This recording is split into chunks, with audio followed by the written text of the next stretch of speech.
Hello, everybody, and welcome to Crisis Point. And I believe we are on episode 6 or 7. I'm really bad at keeping up with this, but I am here today with my co-host Ben. Ryan is unfortunately busy. He's too busy for us. He couldn't make it, but I'm taking over the host reins tonight, so that's going to be a very fun time. Ben, how you doing? Doing well. It's always fun getting together, and I'm excited. We've got a really special guest this evening, and I'm excited to have him on board. Yeah, we are joined today by Kurtis Osborne, who is playing in the TTS League at the moment and whooping some butt with A-Force. Kurtis, how you doing? Oh, I'm doing great. My children are all sleeping, and I get to talk about Marvel for a couple hours here. And so there's nothing better in the world than what I'm doing right now. Yeah, no, I mean, this is pretty much as good as it gets, I think. Right here, right now. If it's the dream, we're living it, right? Yeah. So, Ben, what you been up to lately? I've actually been playing catch up right now. So we've been putting together the Sentinels. I got the Sentinel packs. I put together Prime right away and threw them in some lists. But we've been slowly putting together the other Sentinels, putting them in funky positions and all that fun stuff. So I've been playing catch up right now and some hobbying and also trying to get some prep games ready for Everwinter. So that's right around the corner, and I'm excited to get to go to that. How about yourself? I've just been getting games in, trying out new stuff. I lost 2 games in the league, which means I'm out of the cut contention, which is a sad day. But I've been using that to experiment a little bit more with some shield shenanigans, particularly with Thanos, which has been a lot of fun. And outside of that, I've just been kind of deliberating, what I want to play next. It's like I know for the Everwinter tournament, I'm playing my foes almost certainly, but there's so many things calling out to me right now. Like there's this, this Shield Thanos nonsense. There's Syndicate. There's even like Guardians have seemed kind of cool to me lately, but I don't know. Ooh, so I'm just kind of Guardians are fun, man. You just roll a bunch of dice. Yeah. But yeah, no, it's been fun, and I've really enjoyed the time to experiment a little bit with different stuff. And Kurtis, you're doing pretty well in the TTS League. So I mean, what have you been up to with Marvel? Yeah, I'm in full competitive mode right now. I've been lucky to go 4-0 so far in the TTS League with my A-Force roster. And then I'm also kind of using the league to prepare for a bigger tournament up here in Canada in Southern Ontario. I think about 28 people are going to show up to that. So that'll be my in-person for the year. And then going to LVO in January. So it would be a great story for A-Force to do well in a tournament like that. And I'm in full competitive mode, not trying anything fun, just taking this game as seriously as I possibly can and not enjoying it one bit. It was a very serious game. So.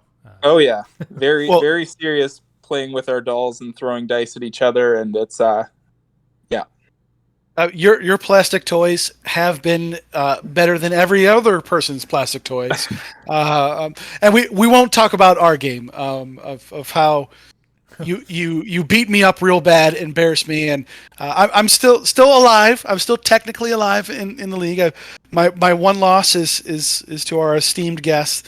But I'll tell you what, and I don't know if we'll have a whole lot of time to talk about it, but our game, Kurtis, was just it was so crazy, and I had a lot of fun playing with you, and it was just that was a wholesome. We had some wholesome MCP. There was no Malekith. You brought 2 Hulks, so we'll say that you were the jerk. But it was, it was great. It was we had a lot of fun.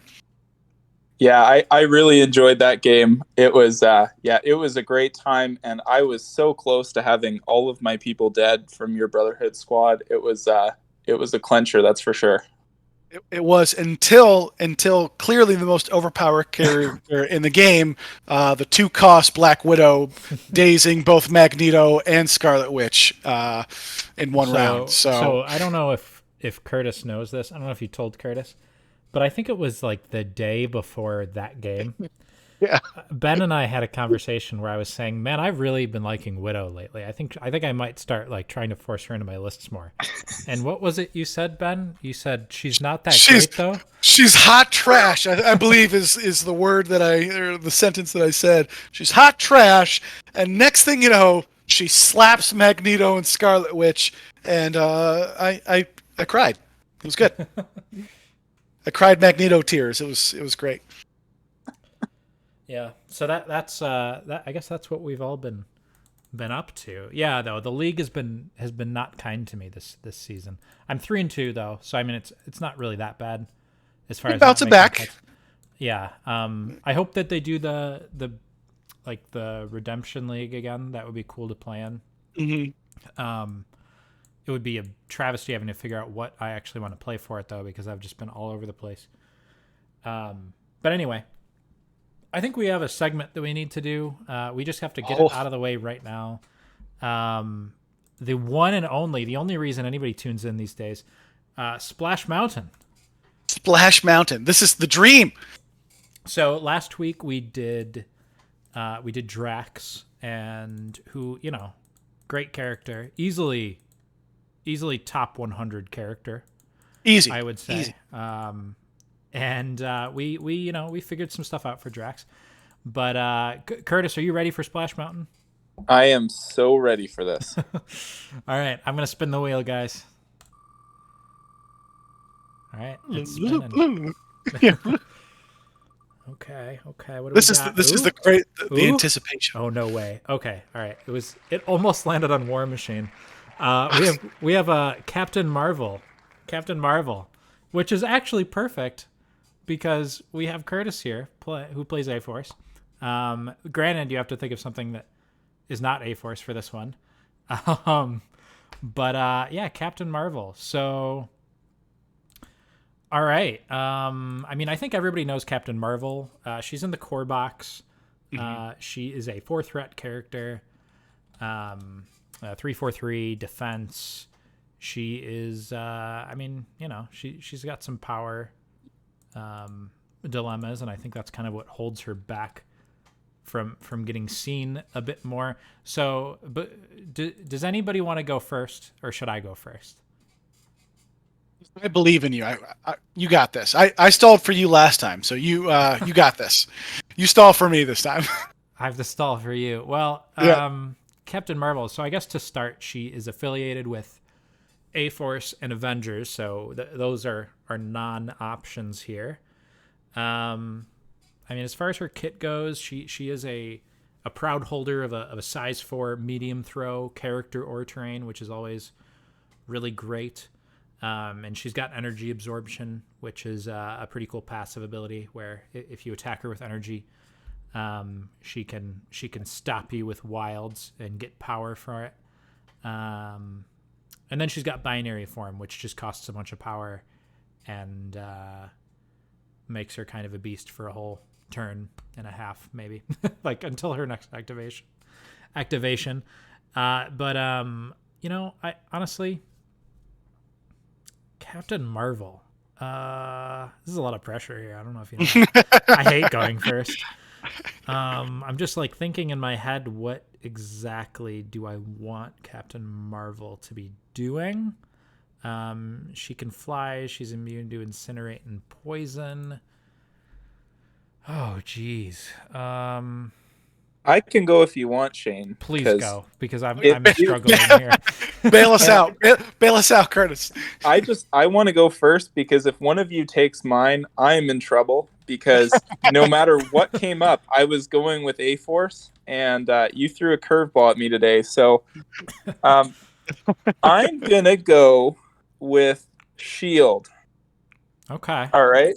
Okay. Now, with some caveats here. I think Captain Marvel, the more obvious approach is to put her somewhere that solves her power issues, Yes. which is why she fits very well in A-Force.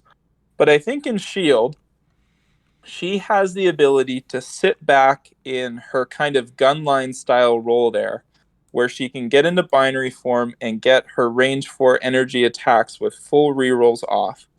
And she also brings a size 4 character throw that the other members of S.H.I.E.L.D., other than maybe Iron Man's push, don't really have a great way of getting a Hulk off a point or a Malekith. So I think she's got some synergy there. And then, if we're going into the 3-box challenge world and she comes in the core set, being able to play the Air Force card with War Machine as kind of a follow me type play. I think in maybe some less competitive settings, there's some play there. And I don't know offhand the interaction, but it's also possible her really good energy attack would work with a S.H.I.E.L.D. roster focused around Human Torch and getting the energy benefits. Immune to Incinerate on Demons Downtown, which that squad likes playing. So I think Captain Marvel and S.H.I.E.L.D. is going to be my hot take for today. Okay. I think Curtis just wins. That's a great one. That's a really good one. That was a great one. Yeah. It gave me time to come up with my answer. And I hope, Ben, this was your answer because it better not be. I'll be really upset. I only got one. I look at Captain Marvel, and in a lot of ways, she kind of reminds me of Rogue. She's a 4 threat who has that size 4 throw. And Rogue is very commonly seen in Brotherhood of Mutants. So maybe if you wanted, you could throw Captain Marvel under Magneto-led Brotherhood of Mutants. So here's my reasoning. Beyond the fact that, it generates power, which is excellent for her, because ultimately, if you're looking at Captain Marvel and Brotherhood of Mutants, you'd probably be looking at something. You're not going to take her and Rogue, right? They're very similar. Having them both would be kind of weird. They're kind of filling a similar role. But I think I can make the argument that Captain Marvel kind of does a little bit more with the power that she gets from that leadership than Rogue does, generally speaking. He's still my beating heart.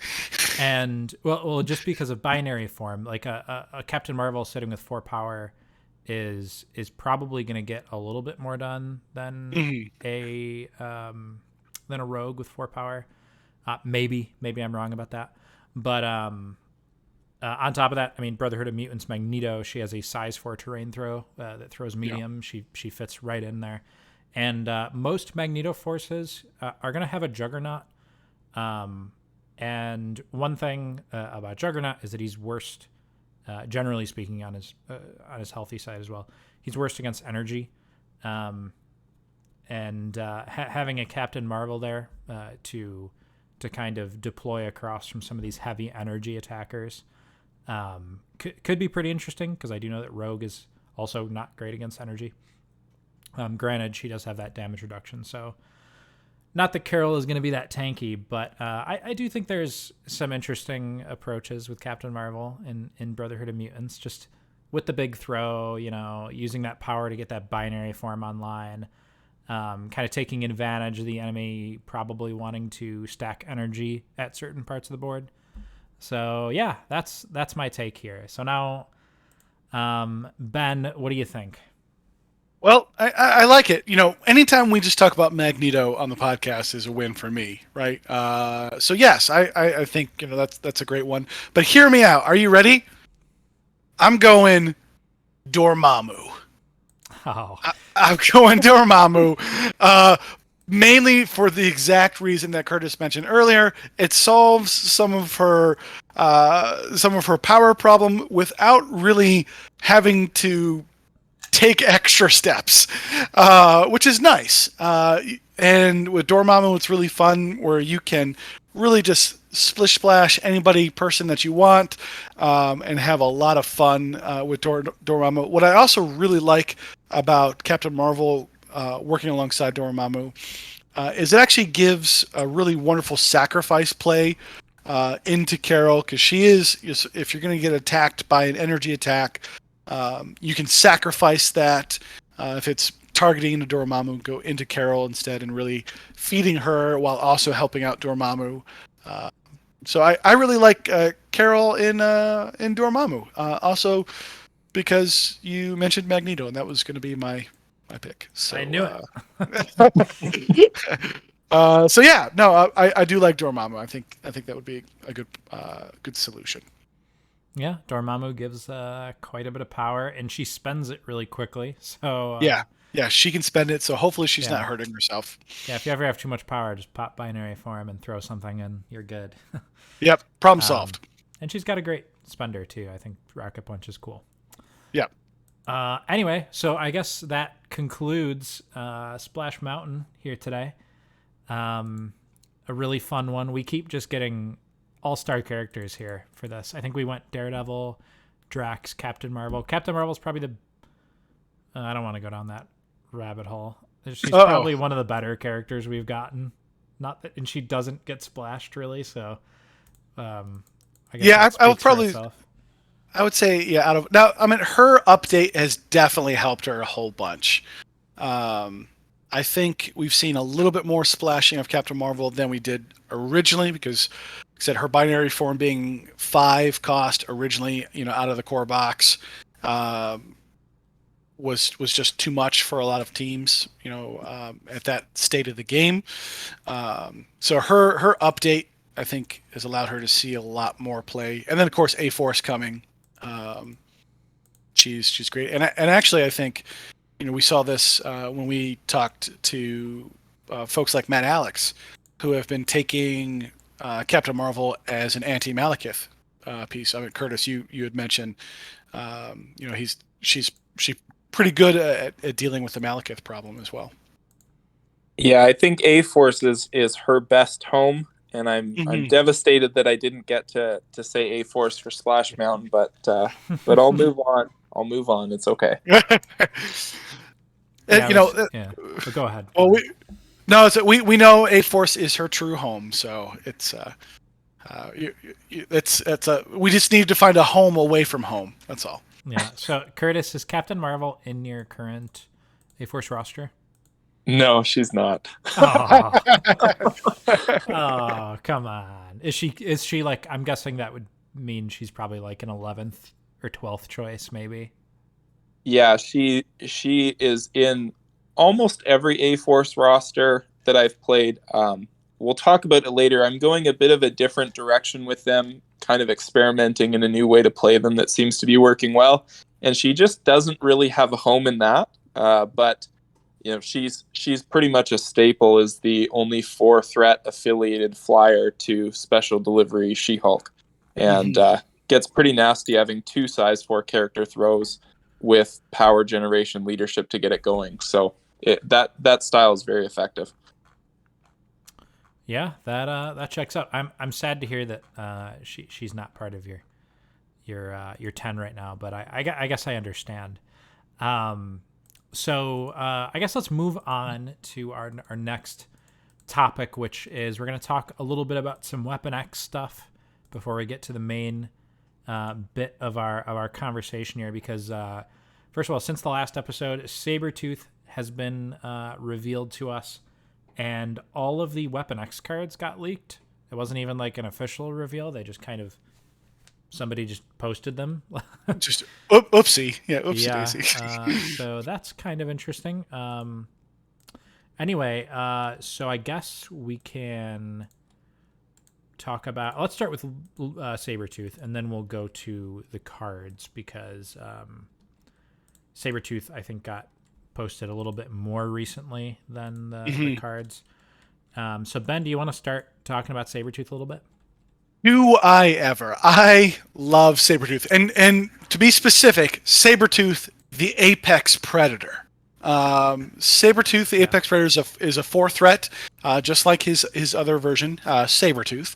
And he is a defense 4-3-4, 4 physical, 3 energy, and 4 mystical, with 7 health, size 3, and he gets a little bit slower in his Apex Predator. I would say more methodical. He moves from going long to medium, but that's okay because he's got some other really neat stuff. His Claw Slash is a range 2, 5 dice builder, so he's going to gain power equal to damage dealt, and it has a Pierce and Bleed on a wild trigger.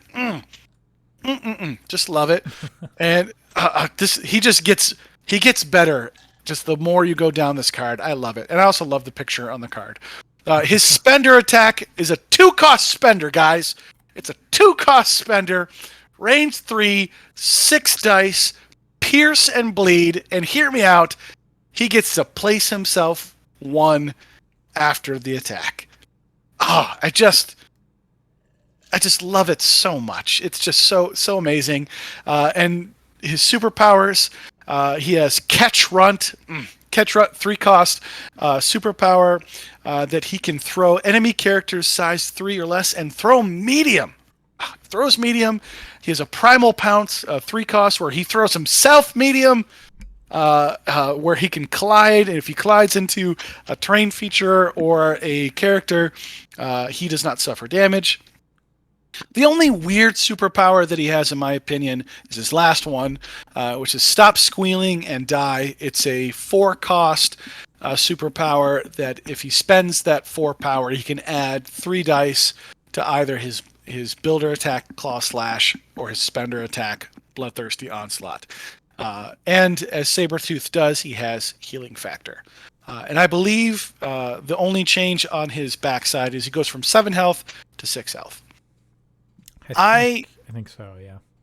Yeah, I if you couldn't tell, love me some Apex Predator. If I wasn't a catch-em-all MCP person where I literally just buy everything because I have a problem, someone please help me. I would buy this set mainly just for Sabretooth. I love Sabretooth.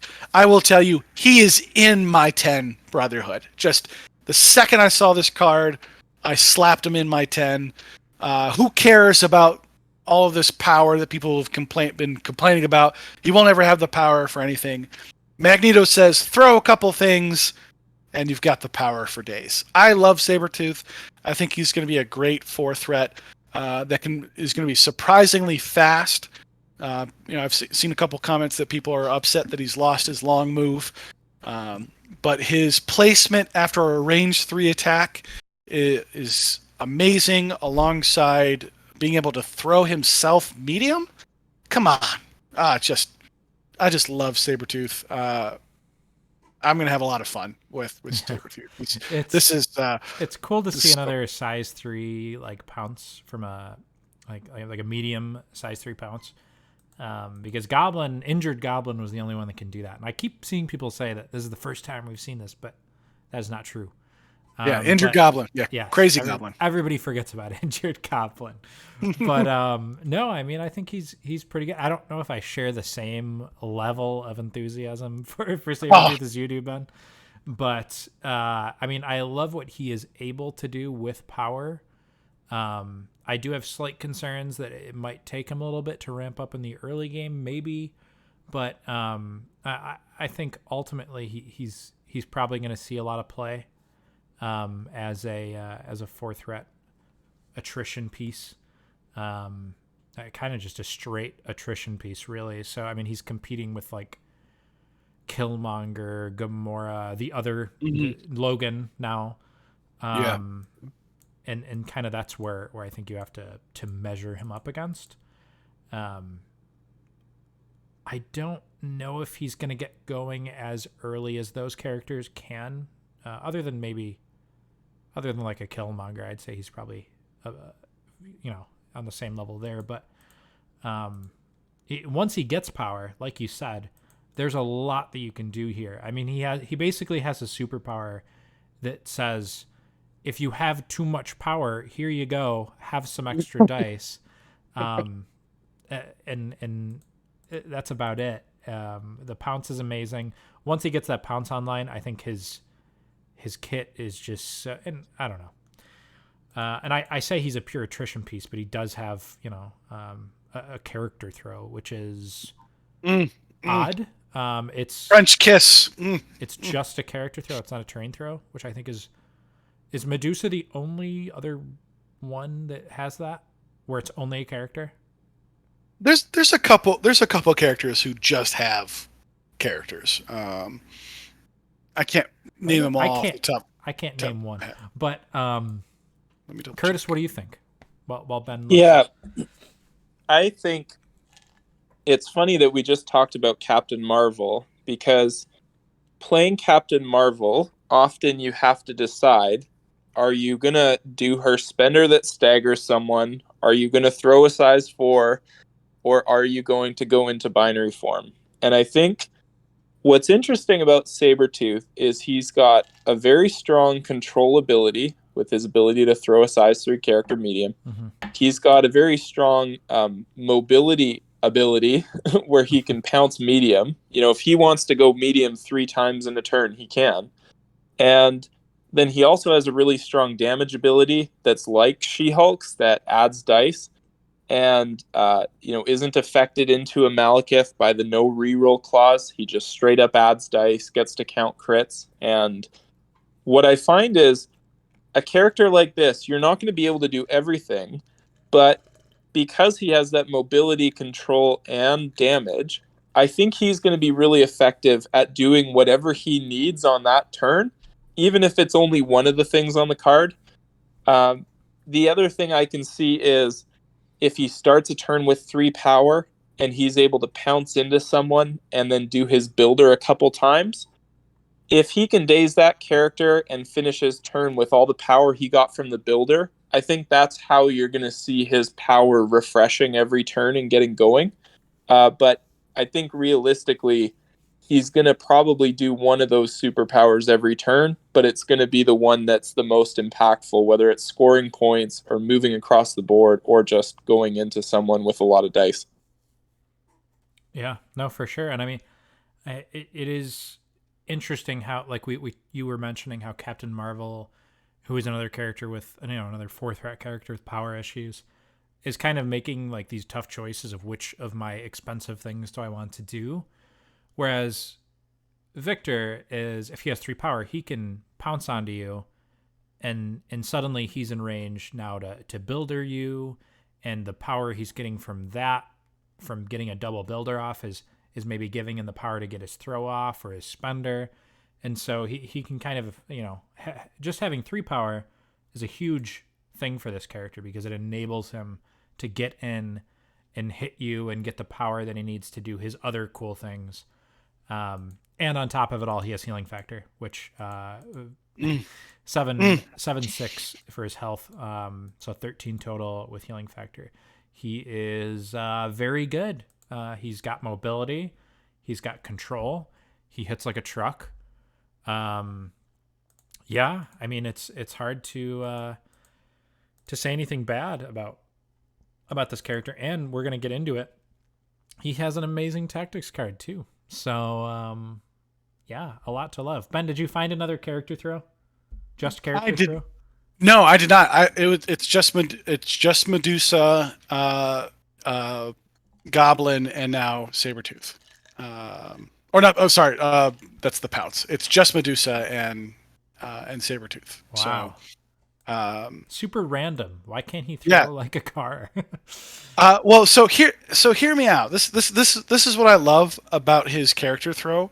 Is one of the most frustrating things when you're playing Magneto are these size 1 things that you don't want to be spending, more power than you have to deal with them and to get that extra damage. Mm-hmm. So now you actually have a character, Sabretooth, who's got this character throw, which we don't have a lot of character throws in the affiliation without splashing, too much, where you can interact with that size 1, where now Sabretooth can throw a character and bonk them into that size 1 thing, deal that extra point of damage, and refund that throw. So the way you need to think about that character throw is if you're bonking somebody off of a size 1, it's a 2-cost character throw.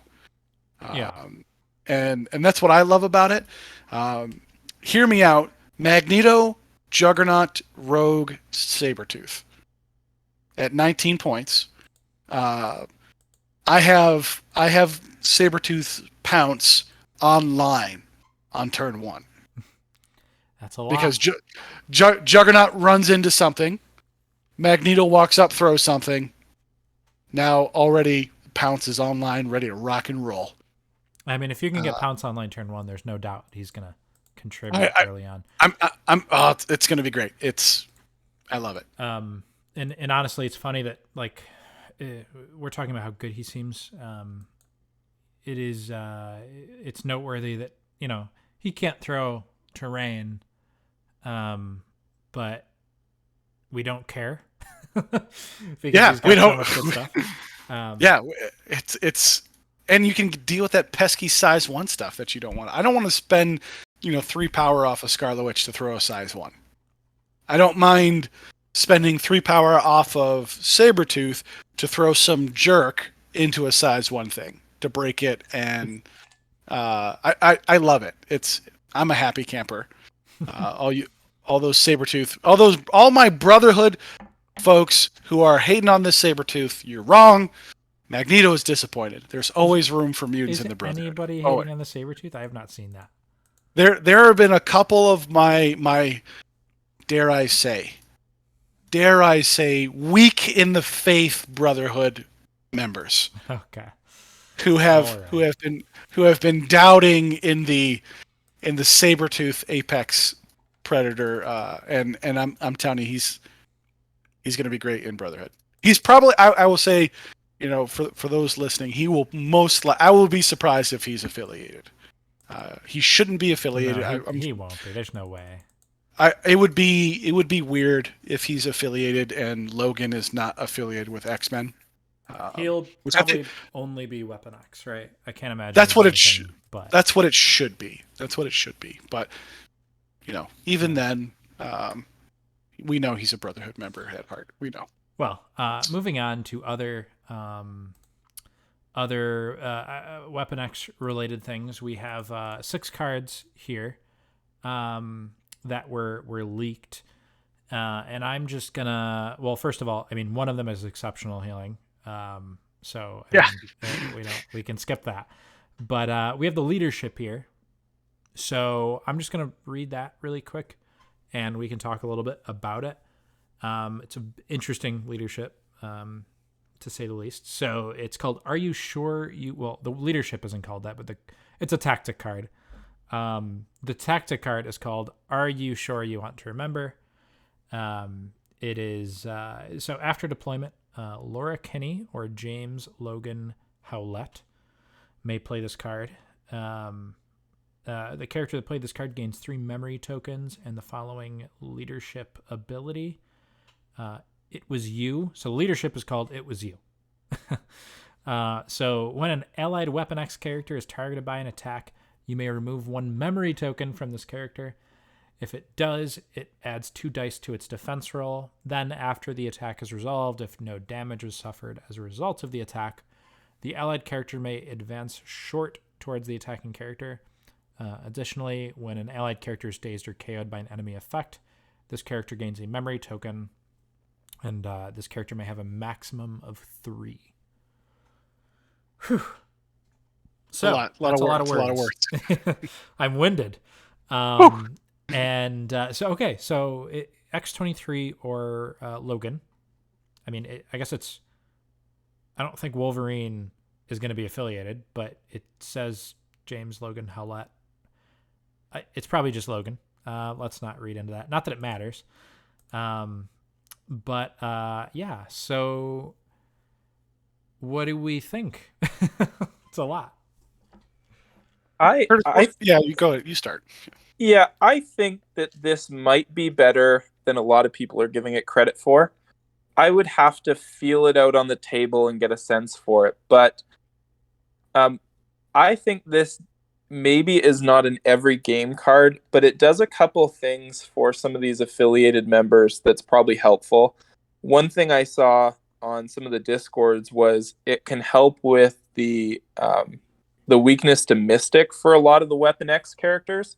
I think X-23 and Honey Badger have only 2 Mystic defense, and if you are taking some heavy fire from Mystic, it could be good to boost that up to 4 dice a couple times a game. And then I think the other thing is, with these tactics cards and some of these abilities, these characters have a lot of out of activation movement.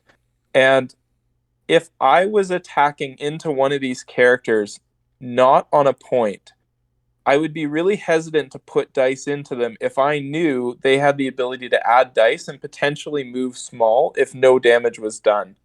So I think it might be one of those leaderships where it takes some practice, but over time, just the threat of it is going to cause opponents to really hesitate throwing attacks into them, knowing that there's potentially some of that movement coming afterwards that could really hurt.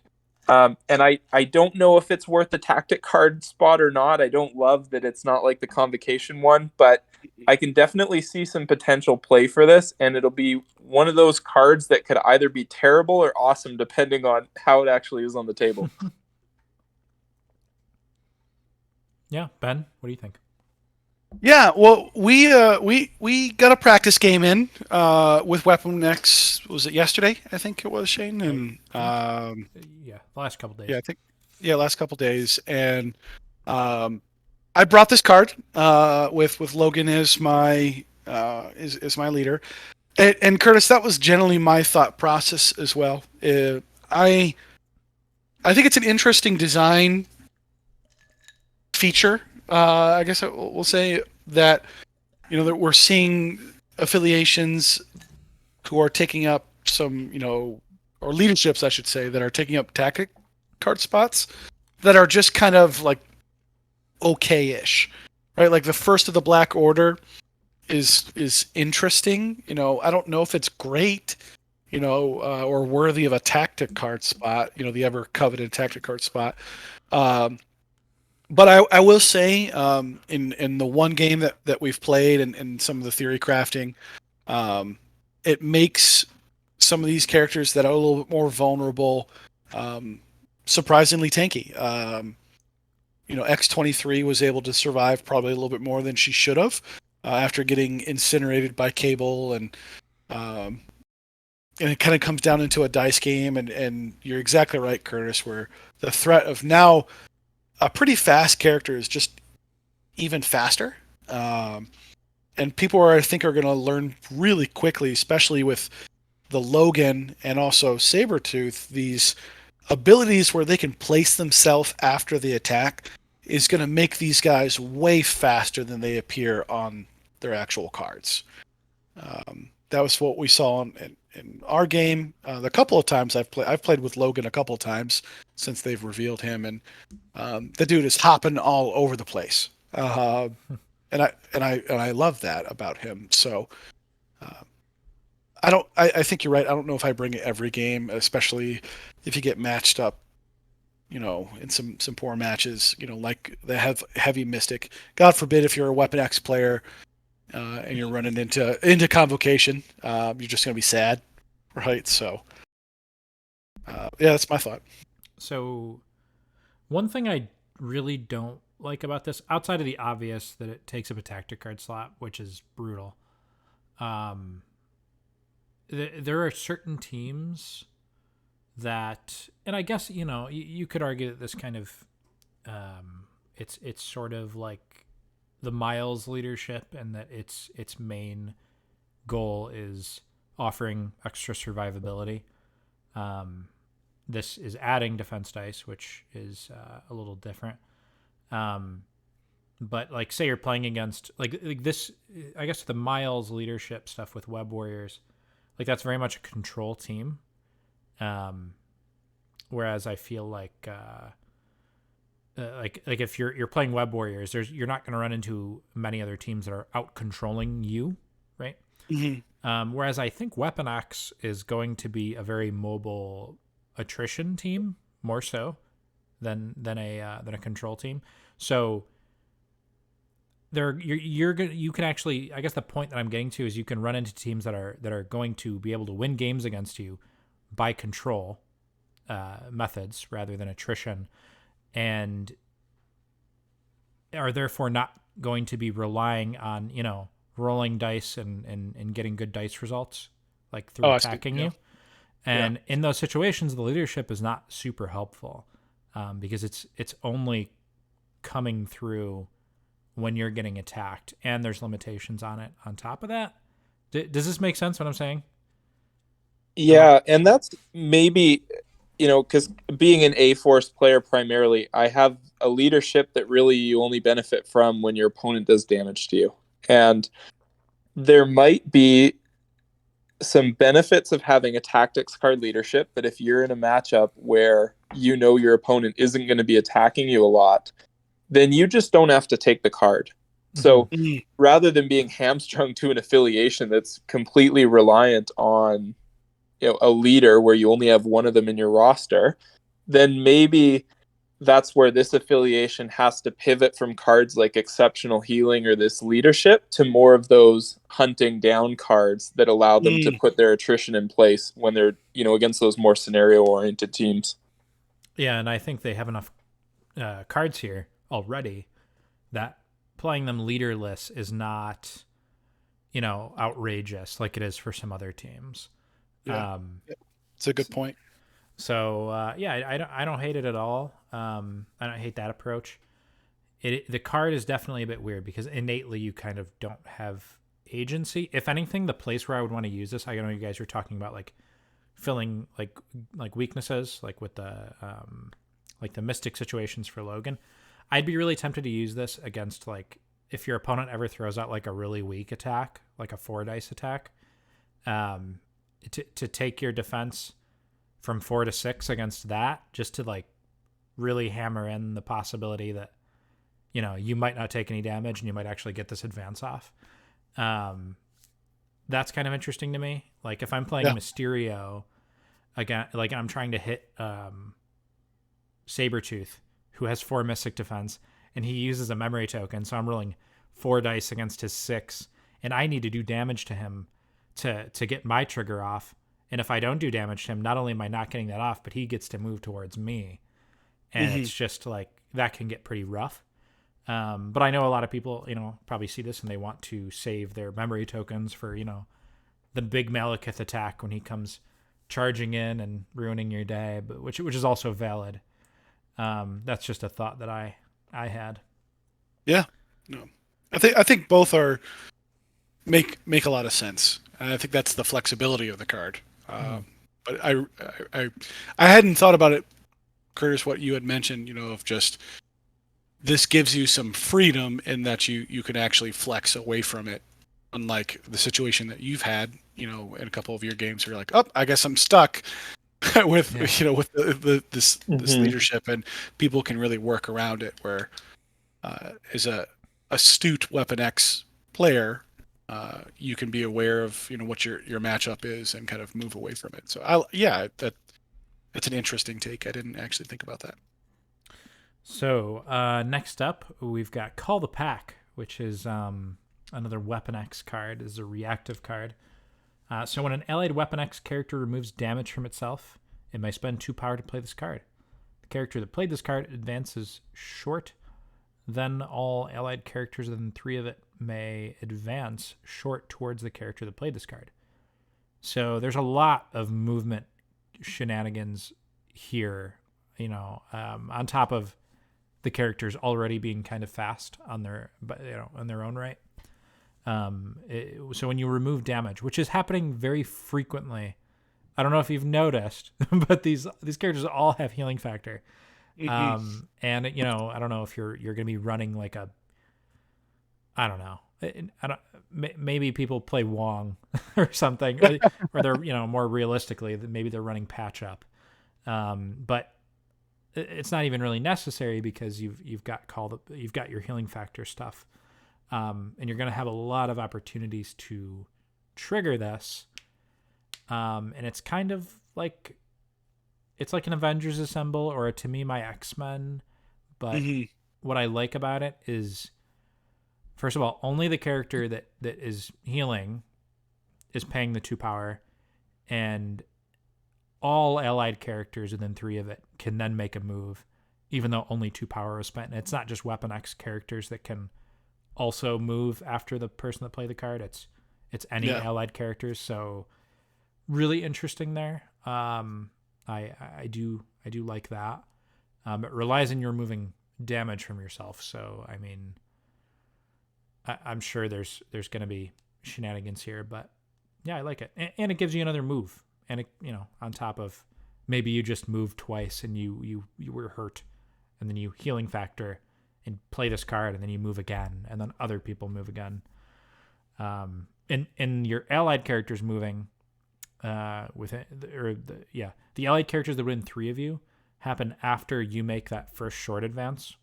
So you can move within 3 of some other characters with the card, and then they get to move towards you. So there's probably a lot of play with this card, that people are going to tap into, and that's pretty exciting. What do you guys think? I like it. I think you've kind of hit the nail on the head. One of my favorite things has got Lady Deathstrike on the card, so I think that'd be cool. And Maverick. So here's we're hoping for Lady Deathstrike and Maverick, right? Well, there you go. Yeah, I think that this card, in some ways, it's going to depend on the scenario, but I think one path Weapon X could try is playing scenarios like Terrigen or Mare Fisk, where at the end of the round, they're going to have a damage put on their characters potentially, and then that secure is going to move to a different location.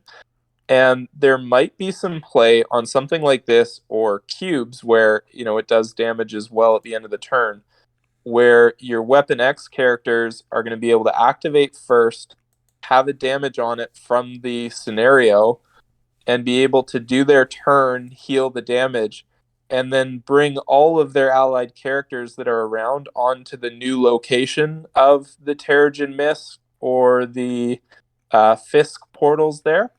So that might be a corner case, but I would be interested in maybe exploring that.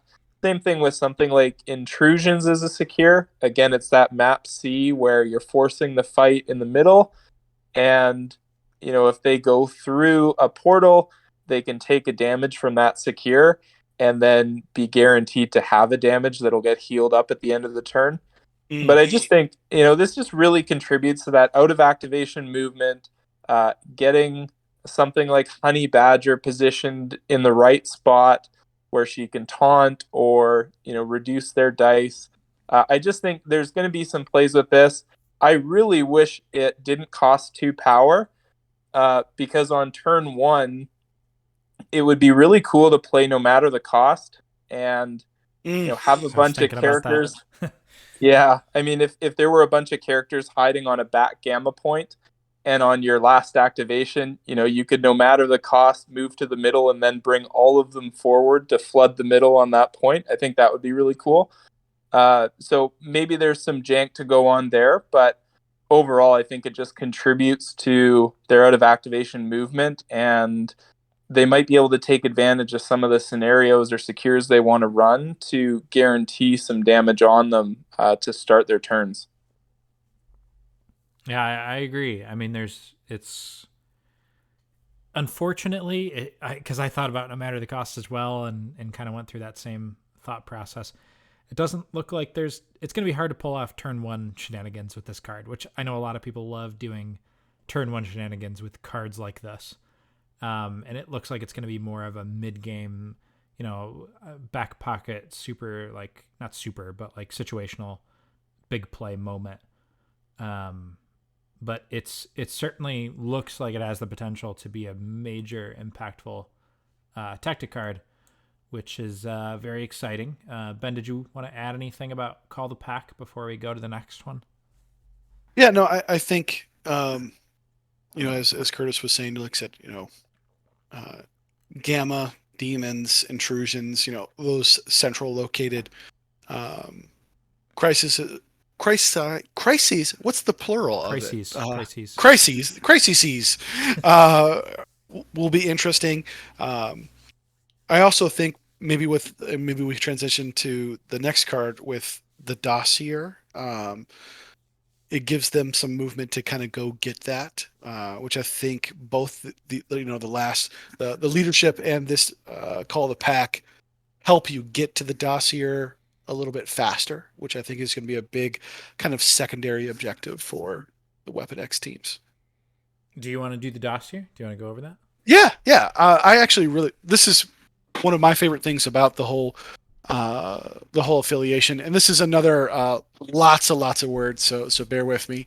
The Dossier is a Weapon X card. During the first power phase, an allied Logan the Wolverine, Sabretooth the Apex Predator, or X-23 character may play this card. Your opponent chooses one of their characters and is now holding the Dossier, an asset objective token. If an allied Weapon X character is holding this token, its movement speed becomes long, and it adds 2 dice to its attack rolls. Any character may use the following interactability.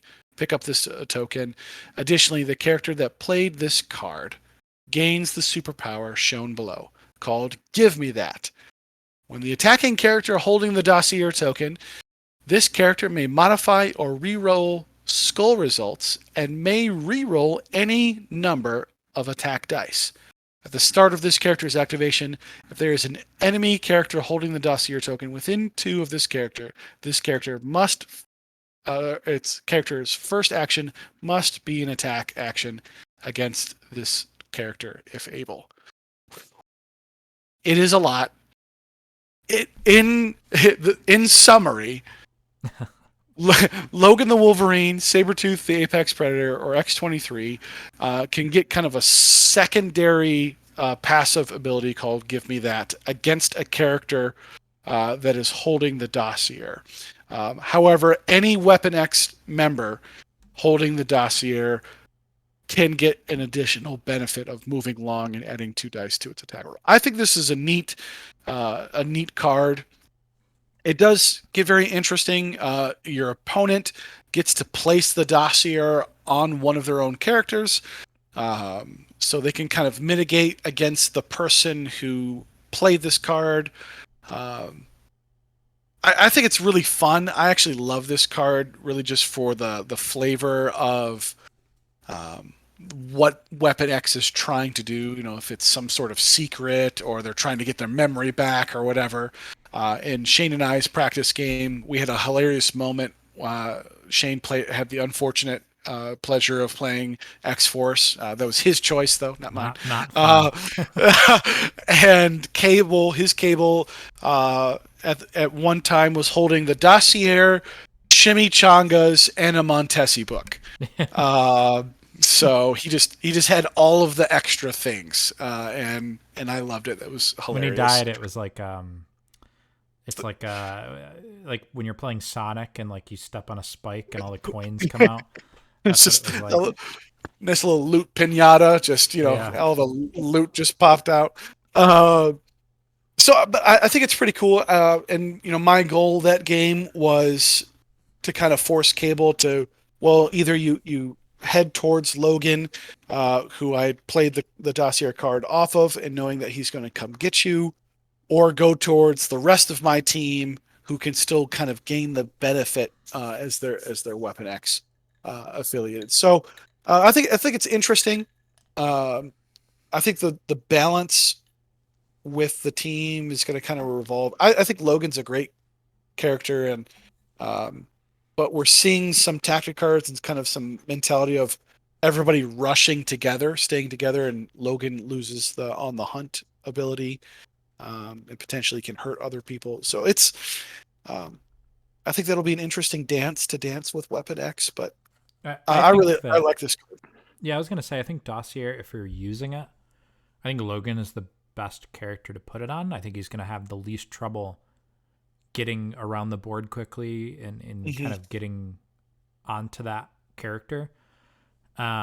Ultimately, this means that, like, for me, if I'm playing Dossier, I'm playing it with Logan, which means I'm deploying Logan in the center of the board, because if you put him on a flank, your opponent's just going to pick a character on the opposite flank to hold the Dossier, whoever happens to be the tankiest one.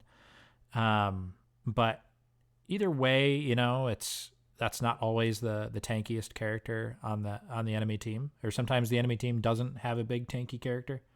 Most will have at least one, but you know, and sometimes you're gonna be able to dictate that matchup on the board. But I definitely wouldn't put it on Sabretooth. I think he's probably the like without power, he's the slowest of these three. X-23 isn't particularly fast either, but you know, you can Claw Rush. You can get that no matter the cost. Claw Rush turn 1 to kind of get her mobility kicking a little bit. But I don't think it's bad at all. It's fun. It adds this unique little mini game, which it is unfortunate that your opponent will be choosing who has the dossier. That level of I guess that lack of agency is pretty unfortunate from a competitive standpoint. But I guess there's a couple ways you can look at it. It's either like a wider team, in which case there's a lot of people they can put it on, but chances are they are not the tankiest, unless there's like a Lizard or a Luke Cage, which even then, I mean, Logan hits really hard. Or it's like a taller team, and if they want to put it on their tankiest character, that's probably a higher threat character that they don't want to like have to avoid certain areas of the board with. So there is some interesting like dynamics in play with the dossier. Kurtis, do you have any thoughts on this? I think, again, this is another one of those cards where you kind of test it and understand the psychology of it.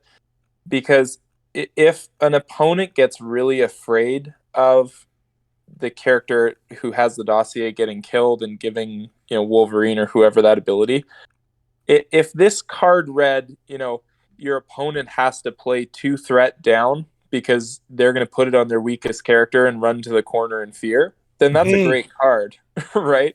Yeah. Or they put it on someone big and it's like, well, now this big character has a weakness from turn 0 and they're always going to be worried about getting them in the fight. So there might be some psychology here where you're forcing one of your opponent's characters on turn 0 in a really bad position. And even if it is just kind of a throwaway 2 threat, if that 2 threat isn't able to pick up an extract, they don't want to be an attractive target, you know, your opponent might be playing a couple threat down, and just that psychology may make this card really effective. Let me ask you, as our residential Hulk expert, would you, seeing Logan, let's say, because I do think that Logan is probably going to be the recipient of this card, probably the most. Would you put the dossier on She-Hulk or Hulk, knowing that Logan is the recipient of it? Well, it's a good question. I would have a hard time, you know, you either go that route or I would put it on someone like Black Widow and I would try to grab an objective and just run away because she kind of does that anyway. Right. But again, it puts me in a tough situation where it's one or the other, and I don't know if I love either option. And that's where it might create some interesting situations, especially if the secures are something like a C or in the middle, where they're high scoring secures like the split C's or gamma. So I don't really want to have characters running away. And that's why I think this whole package might give them an advantage on those types of situations. And I think you're exactly right. If Wolverine is wanting to be on his own, there's less of an opportunity cost for him going and hunting down someone with the dossier if they are trying to run away. So could be a really interesting card as you try it more and figure out what it does to your opponent's game plan. Yeah, I would agree. It's interesting. I'd like to see it get used a little bit more once Weapon X is fully out, because I think it is probably a little bit better than what I thought the first time I looked at it. It just creates weird situations. So let's get through these quick. So we've got Happy Birthday Runt, which I wanted to talk about briefly because I love this card. I think this is probably my favorite card out of the 6 that got revealed here. Victor Creed can spend 3 power to play this card. Choose an enemy character within range 3 of and an LOS with an activated token. Victor Creed immediately makes the attack shown above, targeting the chosen character. So it's ambush. Range 3, 6 dice. The defending character does not benefit from cover, and they cannot use reactive superpowers or reactive team tactic cards during this attack.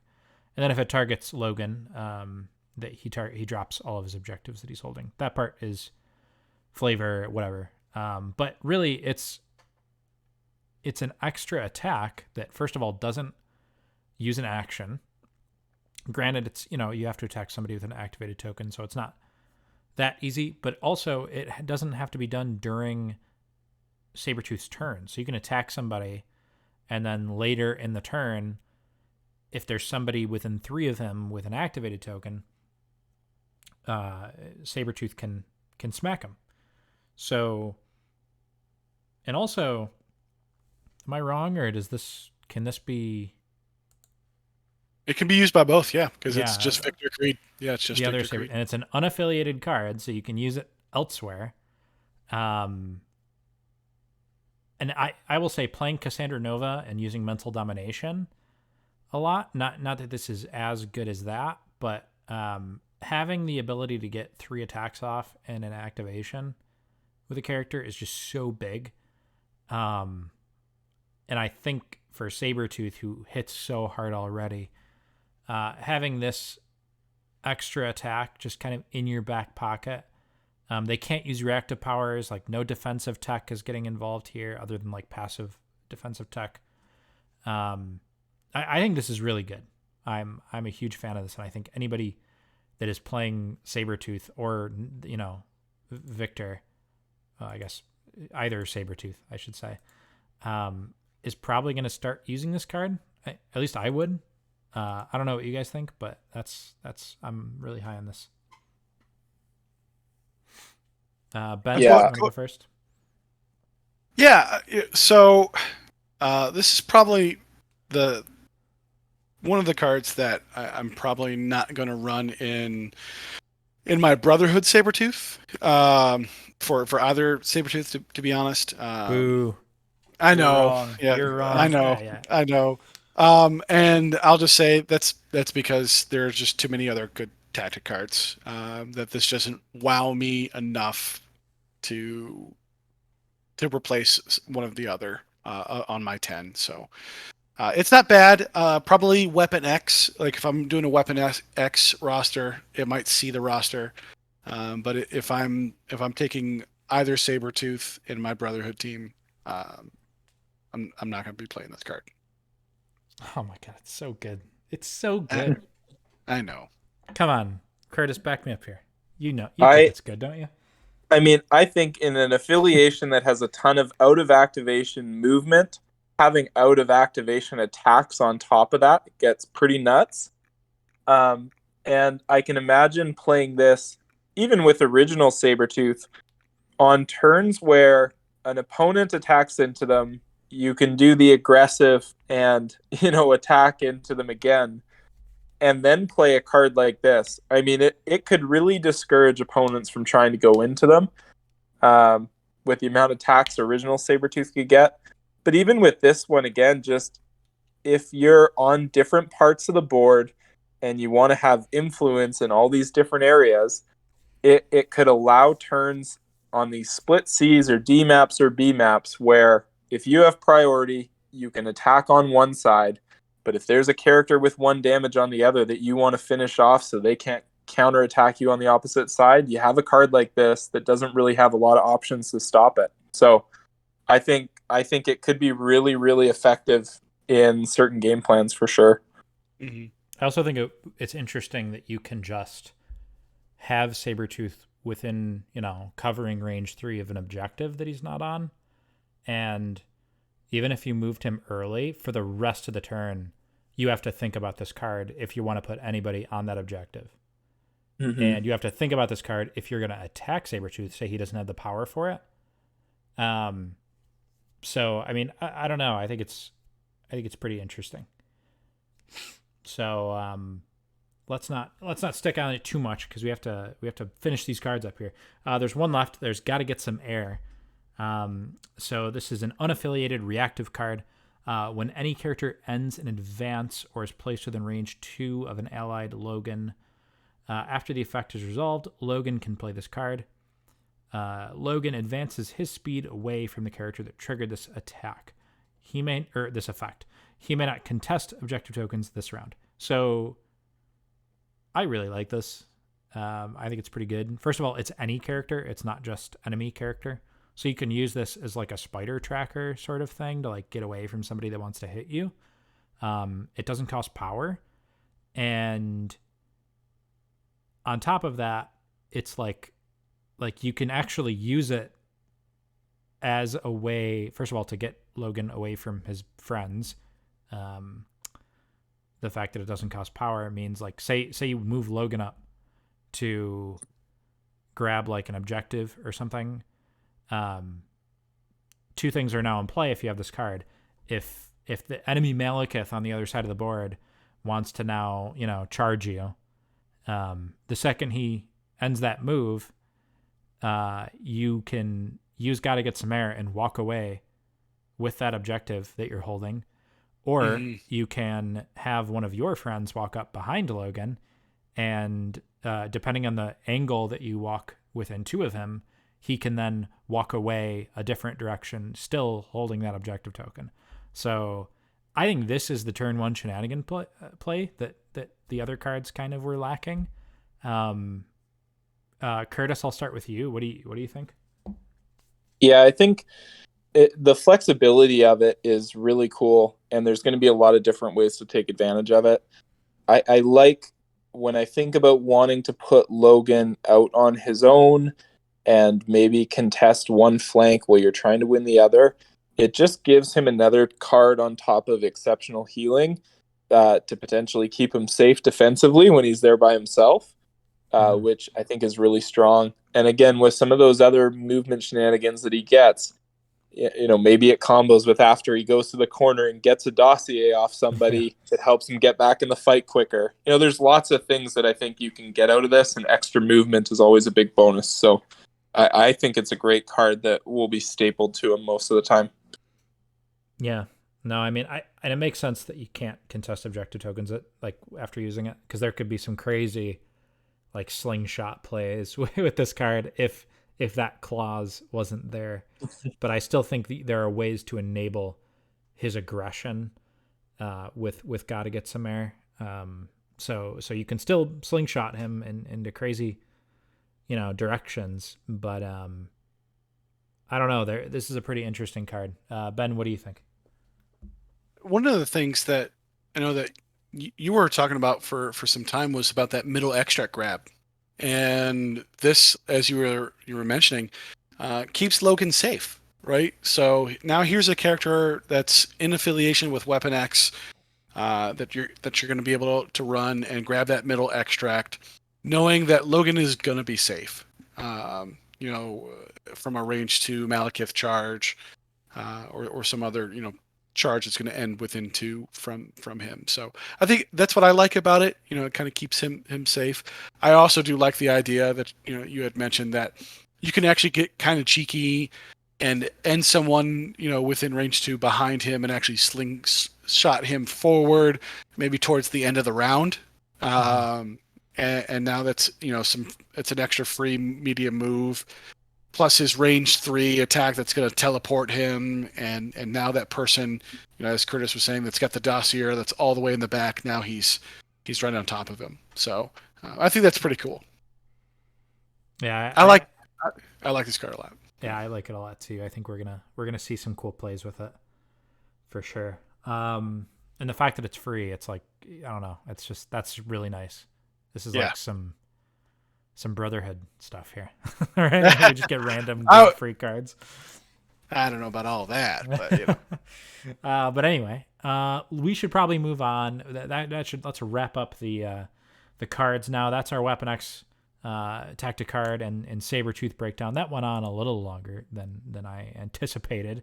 So I think we're gonna spend the next like 20 minutes just talking about A-Force, because we are sitting here with a good A-Force player who is currently tearing it up in the TTS league. So for starters, Kurtis, I don't know if did you play last season in TTS? No, this is my first season. Okay.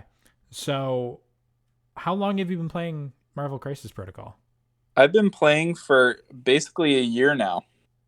Okay. Hasn't been a long time. Didn't come from a miniature game background. My brother-in-law got me into it, and we played casually, and then started going to tournaments, and one thing led to another, and here we are. So it's been a pretty quick but exciting journey so far, and I started playing A-Force. I wish it was some big brain thing, but I won a tournament and had a store credit and thought, I think I'm going to buy She-Hulk and try her out. And and that was about it. And that was, I think, 6 months ago. And I haven't stopped playing them since. So that's where we are today. And fell in love. It was love at first sight. Oh, yeah. Yeah. Nice. So, I mean, what is it about A-Force, like without being too specific, I guess, if you can, because we'll get into that. But like, what is it about A-Force, like their play style, their affiliation, that really kind of like drew you in or has kept you with the team? Well, from a game perspective, being able to have Hulks going around throwing people is probably the best part about this game. I mean, it's you don't find that in a lot of other places, being able to do that. So that's just really cool.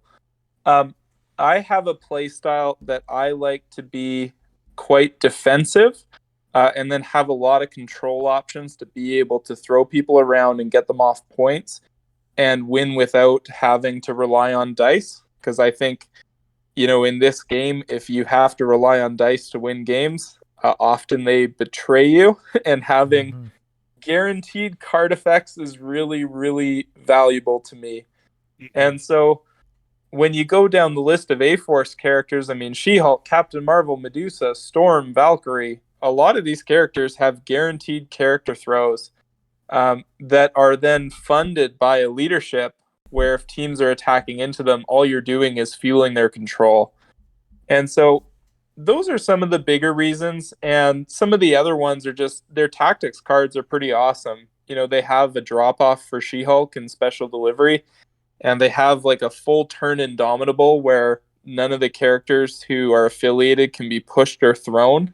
So I think it really fit in with my play style, and I think that's part of the reason they were attractive from a thematic point of view, also from a play style point of view.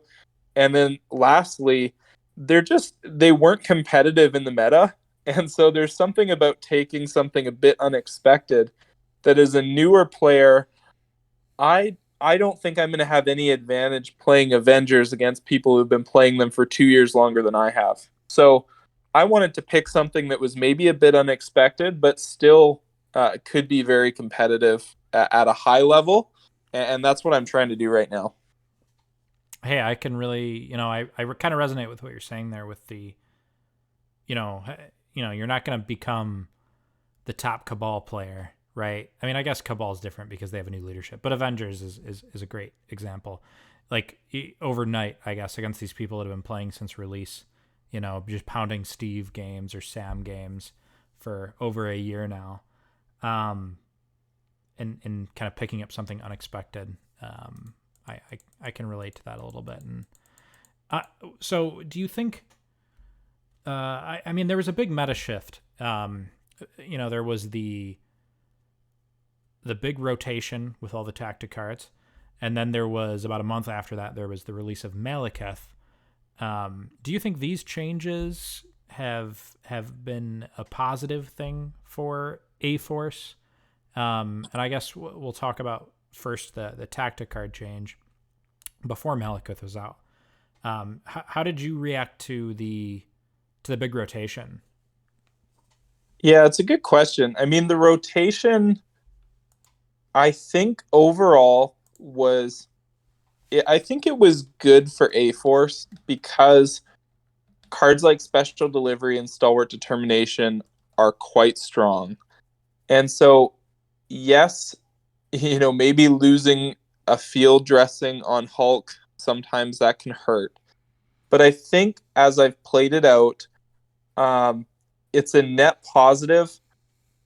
Brace for Impact, Sacrifice are really good cards for me. Special Delivery and Stalwart are really good cards. And then new ones that have emerged like Fallback or Recalibration Matrix, those cards have worked really, really well. And I think, I just think that the control style they play, even too, when some cards like Climbing Gear are rotated out, there's definitely some net positives. I mean, it would seem like losing MedPack is a bad thing when you're running 2 Hulks, and I get that, but I think any affiliation that already had strong tactics cards benefited more than others because it didn't take away key parts of their game plan. Mm-hmm. Okay, that makes a lot of sense. So, and then I guess really quick, the Malekith release. Do you think the Malekith meta specifically is something that A-Force is like prepared for? Oh, Shane, I love killing Malekiths. There is nothing that brings me more joy in this game right now than seeing a Malekith on the other side of the table and knowing it's going to die. It's the best part of the game for me, and I it's think you just gained a lot of fans with that statement. Well, it's nice being the good guy once in a while, right? I think what Malekith does is 2 things. When Malekith came out and you listen to all the tech that works against Malekith, what I noticed is that my A-Force roster I was running prior to that probably had 7 out of the 10 options for dealing with Malekith. You've got lots of bodyguards. You've got an affiliated Black Cat that can stagger. I run Hulk in my A-Force list. There were a lot of really positive things. And then on top of that, Malekith is also keeping a lot of other factions out of the game that A-Force doesn't like to go into. So affiliations like maybe Shadowland, Daredevil, or Guardians that go really wide and can burn down She-Hulk's 3 physical defense with a bunch of attacks and rerolls. The fact that they're not in the meta as much anymore is indirectly benefiting A-Force, I think. So I really believe A-Force is in an awesome position. And the longer Malekith stays a massive threat in the game, I think the better A-Force will do. Nice. And then I guess, do you want to talk briefly about your current list? Like, what are you running right now in the TTS League? Yeah, for sure. And just a bit of background, I think what I used to run, I'm probably 70 games in with A-Force now. And I would say for the first 50, I built my list around Special Delivery, and it was a very standard A-Force list. So, you take She-Hulk, you take a bunch of affiliated flying characters, and then add in the affiliated favorites like Okoye, Medusa, Black Cat, and then you've kind of got probably 1 or 2 spots left for a bit of tech. And what I found was that I think it was a bit of a trap, and it's weird to say, but I think Special Delivery is actually the reason why A-Force hasn't been competitive over the last year. And so it's weird, right? It's their best tactic card. And so how is that holding them back? But I think what it does is it forces A-Force players into a perceived, this is how I should build an A-Force list. And I'm then going to take characters that don't fit my game plan, like Crystal or Captain Marvel or Angela, for example, and I'm going to have them take up a bunch of spots in my list, and then I'm going to bring a 6-threat leader beside those characters, and now I have almost no flexibility in my roster. That I think it was just, it just wasn't worth how good Special Delivery is with how much of an impact it had on the mindset of a roster builder. So about, call it 20 games ago, I had this, it was a revelation. My a good friend of mine, Vince Chan, we were talking about it, and he said, what does A-Force have that's special? Like, why are you not just running Avengers? They fit your play style, they're defensive, they have a Hulk. Like, just run Avengers. What are you doing? What makes A-Force special? And I'm like, well, I had to think about that one for quite a while. And what I got to was realizing a couple things. One is that they have two really good affiliated 2 threats. And so if the list, instead of being built around special delivery, was built around taking She-Hulk with Okoye and Black Widow as a 10-point core with a couple 2 threats that play on the board really well together. Okoye wants to be in the fight and Widow wants to be kind of running around with objectives or extracts or sitting on secures. Then what it allowed was, okay, that's 10 threat, that's affiliated. Let's just bring in the best characters in the game that get absolutely broken when they get extra power from the leadership. So I hate to say it, but the big innovation here was, let's cut out all those flyers that aren't great characters but make special delivery work, and just bring in Dr. Voodoo, bring in Hulk, bring in Toad even. I mean, it's not like it's not something I'm necessarily proud of, but it certainly made the list a lot more competitive, and it plays differently, but I think it plays a lot better. So with that being said, right now, my current list, I have She-Hulk and Hulk, and then Scarlet Witch, Dr. Voodoo, Gamora, and then Storm, Black Cat, Black Widow, Okoye, and Toad. So I run 3 2-threat characters, and then, She-Hulk, Hulk, and Scarlet Witch as those high-threat characters to try to get them in. Really influenced by the Avengers list Morgan Reed was running last season, where he would try to run a couple 2 threats to get in Juggernaut and Hulk at the same time. In my last TTS game, I ran Hulk, She-Hulk, and then Widow, Okoye, and Toad at 18 on Gamma, and it was just awesome. Vince called it the Greenies and the Weenies lineup. So I want to get that trademarked as soon as possible. But the list, it really allows, a lot of good 2 threats and 3 threats that are mobile, good at objectives, to run around and hold those things, while the Hulks basically just activate last and chuck everybody off the secures. So then my tactics cards are Brace for Impact and Sacrifice. I switched from Patch Up to Sacrifice because She-Hulk sometimes tends to die before she gets to use that. Use Patch Up. And then I take Special Delivery and Stalwart Determination still. I take No More Mutants with Scarlet Witch, and then Fallback, Recalibration Matrix. Those are my defensive cards. And then I take Mission Objective, Eyes on the Prize, and Face Me as more of the objective-oriented games. So without Angela in my list, I don't have a center extract grab. So I use Eyes on the Prize with She-Hulk to be able to go up to the middle and get an extract and retreat if I need to. So that's a bit of tech there. And it also works with Hulk on hammers. He can start in the middle and grab the middle hammer and one of the side ones. So that works well too.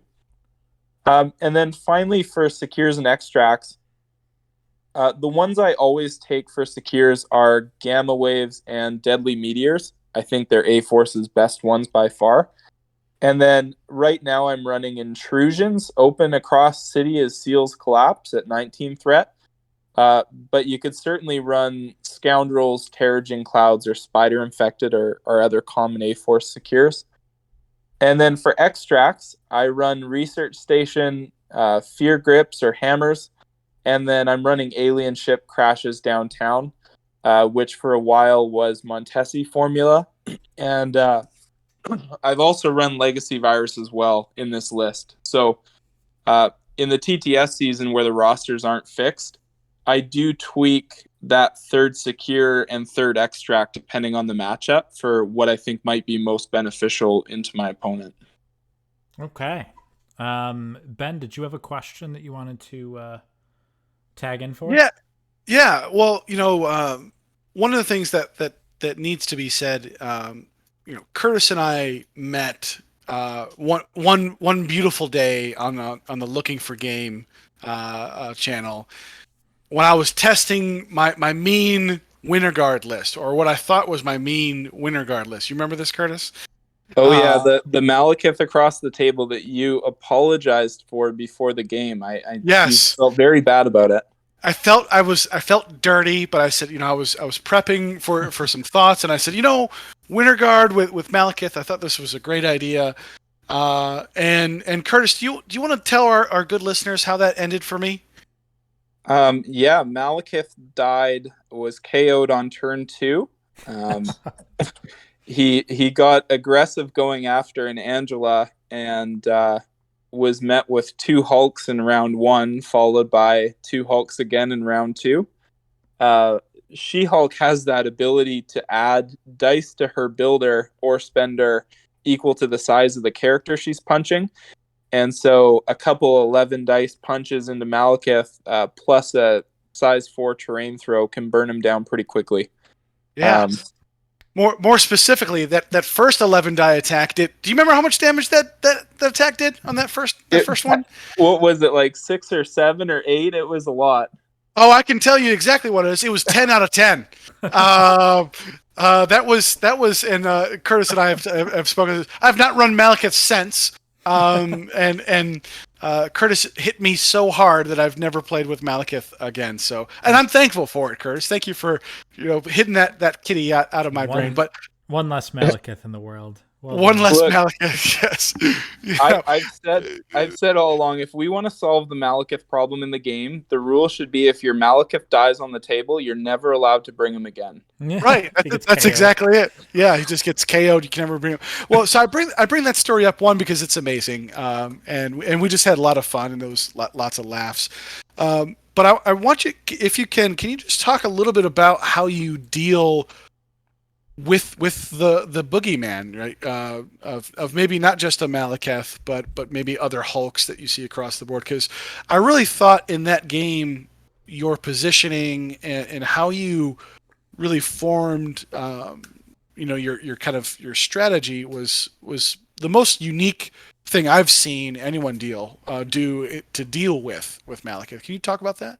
Yeah. So my preferred strategy, like if I'm coming up with a game plan, by far my preferred one is to have a Koye and 2 Hulks, ideally, and then whatever characters need to make the threat.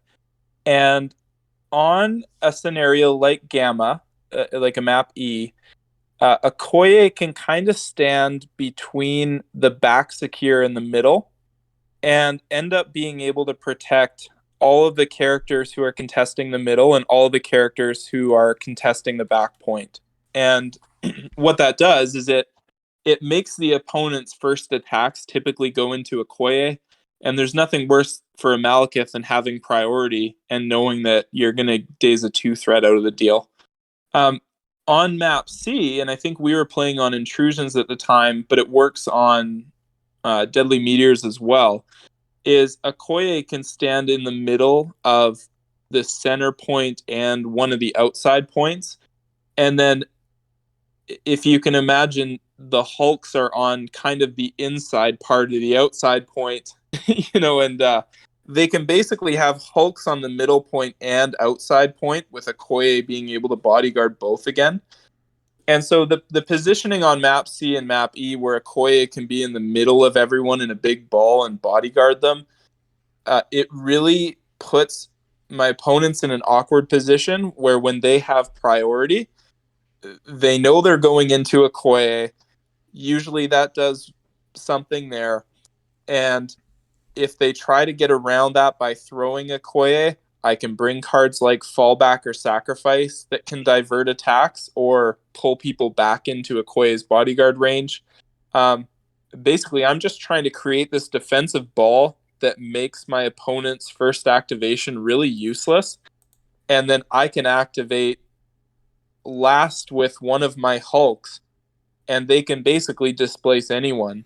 And so as a control player, you want to activate last so that you can throw someone off and win the secures, but you also don't want your opponent's priority to completely murder you on the next turn. And so having that defensive ball with a Koye in the middle, it works really well, and it puts the opponent in a position where their priority, they don't have a lot of good options to go into it. And I have a lot of good options to activate last. So that's kind of the primary game plan and what worked really well against Ben in that game. Yeah, well, and I thought was so interesting, and maybe you could talk briefly about this kind of mindset as a control player, was how you were even still willing to kind of give up, a few points on the board for just better positioning to set up, some really wonderful, combos and supreme uh, positioning into turn two, into turn three, and I think you did that even probably better against me in the Brotherhood game, and that was. I think that was a closer game than our Winter Guard game, but that was much closer. But that's something, Curtis, that I'm always just really impressed with you of how sometimes you're willing to kind of give up one thing for the sake of positioning. And I think most people who are control minded often just correlate control with getting points, but not necessarily overall position. So I don't know if you wanted to talk about that. Yeah, I mean that mindset comes from a lot of scars that many A Force players have, which is She-Hulk can just die. Yeah. And she can get absolutely mowed down by, a Mystique and Malekith follow me turn with Dark Rain. I mean, she can go from 0 to 20 damage immediately. I've gone into Magneto where she's gone out of position and she just gets killed. Yeah. And so at the end of the day, having lost enough times by She-Hulk just dying, often scoring 1 point at some point in the game is not worth getting She-Hulk out of position, out of bodyguard range, out of fallback or sacrifice range, right? I'll gladly give up 1 point in the beginning of the game if it means she's going to be alive at the end of it. Because typically, if she makes it to the end of a game against an attrition team, I've probably won on points. So keeping her alive is priority number one, and I take probably way more defensive tech than I need to, in addition to my characters that bodyguard. And then the other part of it too is you can also use some of her control powers defensively. So She-Hulk is perfectly fine moving up to someone, throwing them off of a point, and then moving back into bodyguard range. What that does is a character might have to move and then attack, and that attack is going into a Koye. So you can really also use the slow that she puts on people or the character throws to keep a lot of space, keep her in that defensive ball, and really just reduce the overall amount of attacks that can go into her. Because at the end of the day, doing 20 damage to her isn't actually that hard. It's doing the 8 damage to Okoye, and then it's having a dice spike get nullified by recalibration matrix, and then it's having, the sacrifice into Hulk when he has no damage because you've been focusing on Okoye. It's hard to get through all of that and kill her. And then as Hulks that don't daze, they're activating every turn. They're throwing size 4s every turn. And over time, that control just really adds up, especially on secures like Gamma that are worth a lot of points, or like Research Station that are worth a lot of points. It just really adds up by the end of the game. Yeah.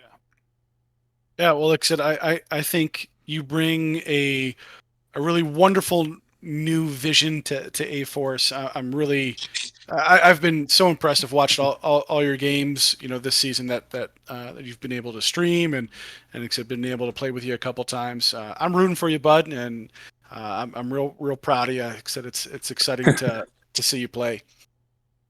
Yeah, thanks so much. I mean, I've really enjoyed our games, and it's been really cool having success with an affiliation that doesn't get a lot of love. But I think, yeah, the direction of bringing in some lower threat characters to run a couple Hulks has worked well, and it's a good lesson for any affiliation, I think, that's struggling. If it's not having a lot of success, challenge the core assumption. And for A Force, it's special delivery, and I don't know what it is for other affiliations, but challenge the core assumption and see what you can do with that. I can and I really relate to this because all I could think when you were talking about the special delivery thing was well-laid plans. It was just over and over in my head was well-laid plans with Spider Foes. As soon as I dumped that card and stopped taking like auto taking Ock every game and forcing it every time it seemed like you're supposed to take it, I just started having better results. So I think that is like a huge lesson from this is, coming into a new affiliation, there are certain things that you're going to hear from players that are like the established norm and the things that you like should do. And I think sometimes breaking off from certain things can really open the affiliation up to you in a lot of ways. So I really liked hearing that. And I think the listeners are going to hopefully take some stuff away from that. Yeah. Anyway, I kind of wrapped up the questions that I had. I haven't gotten the chance to play you, Kurtis. We got to catch a game sometime on TTS.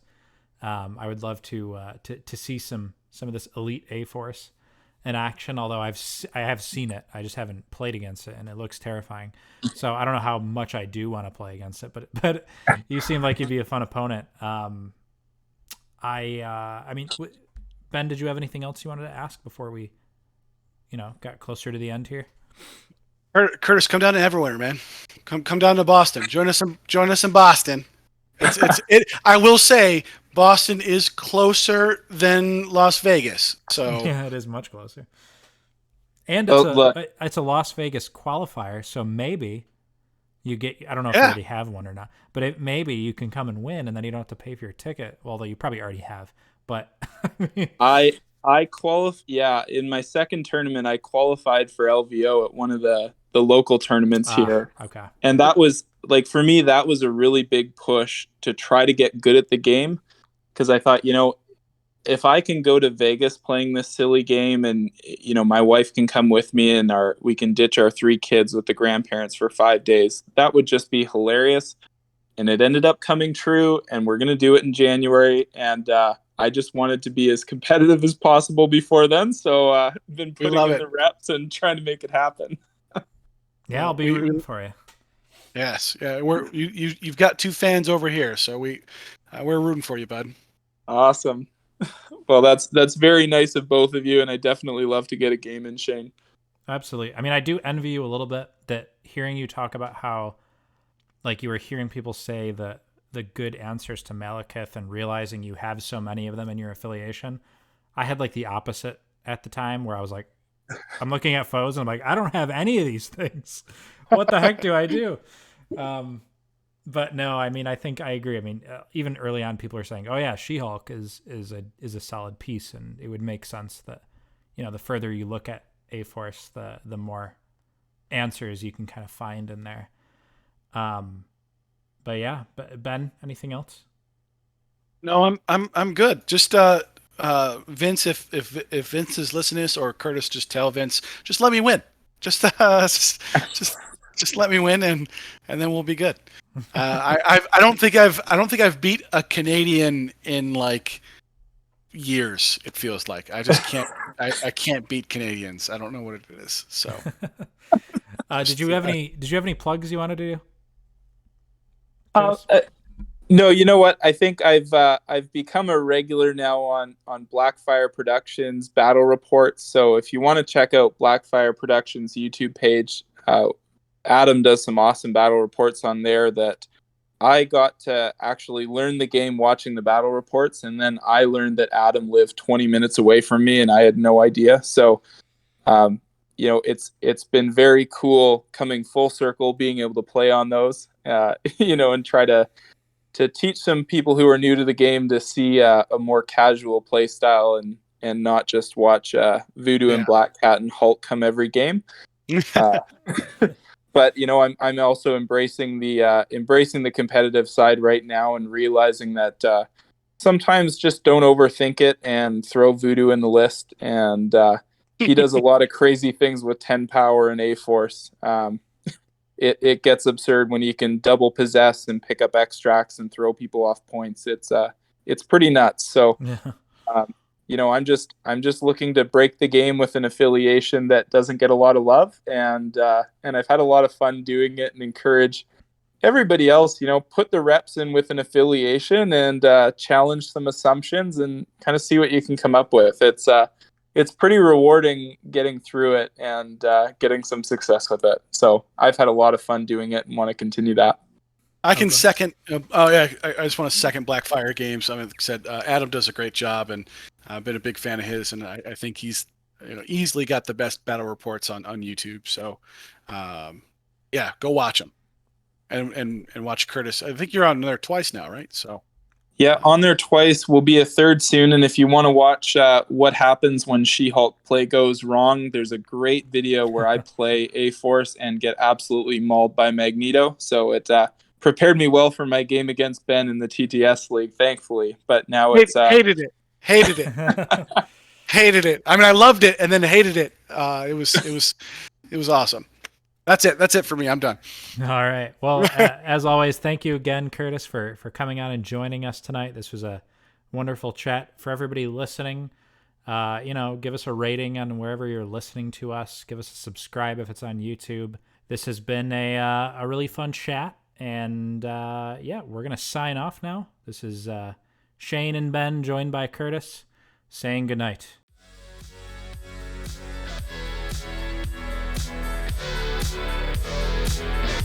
We'll be right back.